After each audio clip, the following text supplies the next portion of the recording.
É, meu Deus,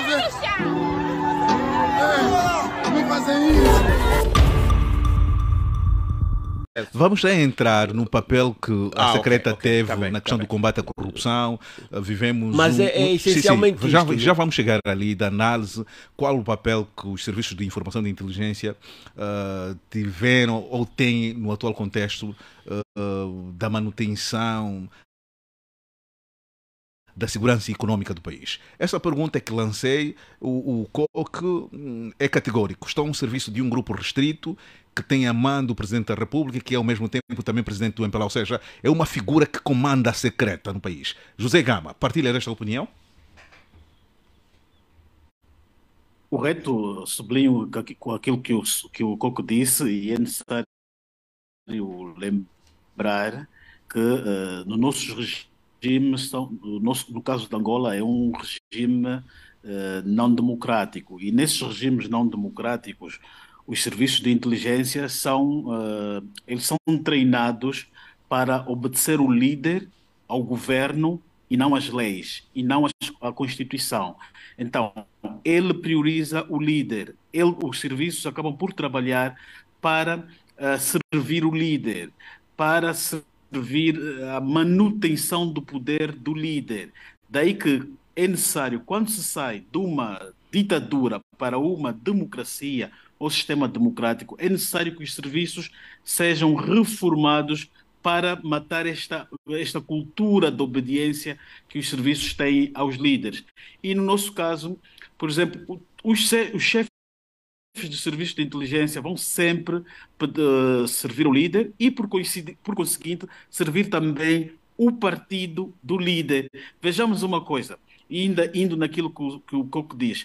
Em Angola, os serviços de inteligência têm uma direção que é direção para a subversão política, contra a subversão política e social.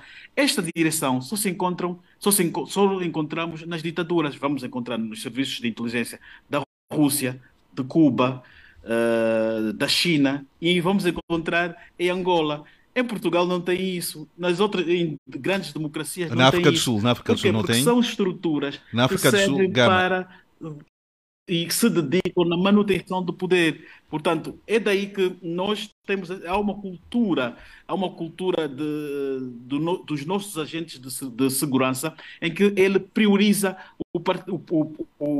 a manutenção do poder, porque ele vê que controlando, protegendo o partido no poder, ele está a proteger também o Estado, porque é este partido que coloca ou melhor, porque é este partido que garante também toda aquela estrutura no poder. Agora, o que deve-se fazer é também, para nós acabarmos com isso, é ver a forma de nomeação dos responsáveis dos serviços de inteligência para não ficarem comprometidos com os líderes. Por exemplo, no caso da África do Sul, sim, para eu se estava a nomear perguntar diretor isso, da sim. inteligência, passa por um concurso pelo Parlamento, uma avaliação. Os próprios serviços também têm uma estrutura que vai supervisionar elas, que passa também pelo Parlamento e etc. Isso impede com que os seus responsáveis ou se dediquem mais ao partido que está no poder. José Gama, há um outro elemento que quero introduzir nesse debate e não introduzir, mas já foi comentado em que a secreta em Angola é uma espécie também de uma secreta política. E o Coque dizia que ela persegue figuras, quer saber o que é que cada um pensa relativamente à sua posição ao regime, se a pessoa representa um perigo. Como é que, e falou da existência de um gabinete específico que trata da relação com aquelas estruturas políticas não do poder, principalmente os partidos na oposição. Este é o verdadeiro papel dos serviços de inteligência e de informação? Como é que acaba por interpretar o comportamento dessas estruturas? É uma área que a inteligência angolana tem, que é uma área dos eventos sociais, que é para acompanhar as manifestações, comícios, concentração de pessoas em eventos culturais.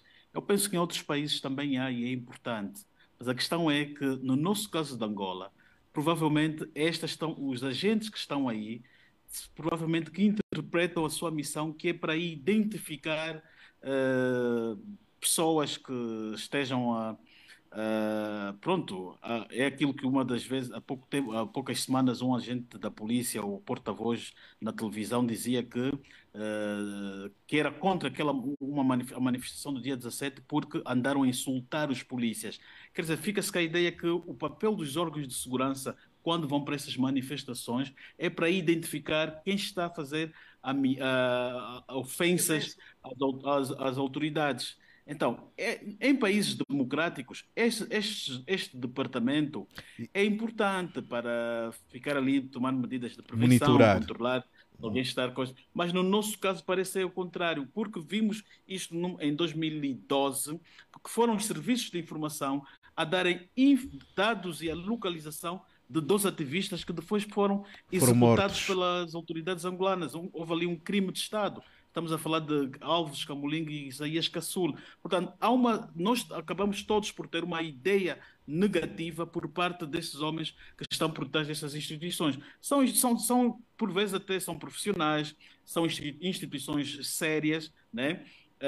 Mas às vezes o trabalho que fazem, e isso também eles acabam por levar por tabela por causa do trabalho que faziam ao tempo da DISA, porque a DISA fazia tudo, a DISA funcionava como um órgão que interroga, que tortura, comportava-se como procuradoria, fazia de tudo um pouco. E Execuções, até hoje execuções temos, sumárias. as pessoas têm como? Execuções sumárias também eram Exatamente, praticadas. pois, como aconteceu no 27 de maio, que a DISA fez, o diretor adjunto liderava as execuções. Então, até os dias de hoje, nós temos uma ideia e uma percepção negativa não contra os serviços, mas contra as pessoas que trabalham nos serviços de inteligência.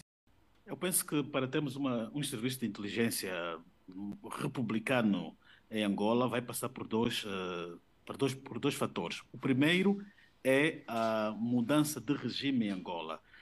Saindo do partido que está no poder, tendo em conta que os serviços têm a cultura de defender o partido do presidente, e com um novo partido esta cultura pode ir para baixo.